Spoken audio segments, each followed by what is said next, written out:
జై శ్రీరామ్. అందరికీ నమస్కారం. భగవద్గీత 6వ అధ్యాయము ధ్యాన యోగము 16వ అనువాదము. ఇప్పుడు యోగికి ఆహార నియమాలు చెప్తున్నాడు. తనకు అవసరమైన అన్న పరిమాణం కంటే ఎక్కువ తినేవానికి యోగం సిద్ధించదు. అసలు తినని వానికి సిద్ధించదు. తనకు సరిపడినంత ఆహారం కాపాడుతుంది, హాని చెయ్యదు. అంతకంటే ఎక్కువ తింటే బాధిస్తుంది, తక్కువ తింటే కాపాడదు. కనుక యోగి తనకు సరిపడిన దానికంటే ఎక్కువ కానీ తక్కువ కానీ తినరాదు.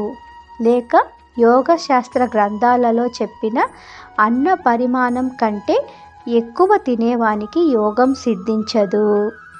కడుపు సగం వరకు అన్న శాకాలతో 3వ పావు భాగం నీటితో నింపి 4వ పావు భాగం వాయు సంచారానికి వదలవలె అని ఎంత తినవలెనో చెప్పారు. అదేవిధంగా అతిగా నిద్రించేవానికి, అతిగా మేలుకునేవానికి కూడా యోగం సిద్ధించదు. జై శ్రీరామ్.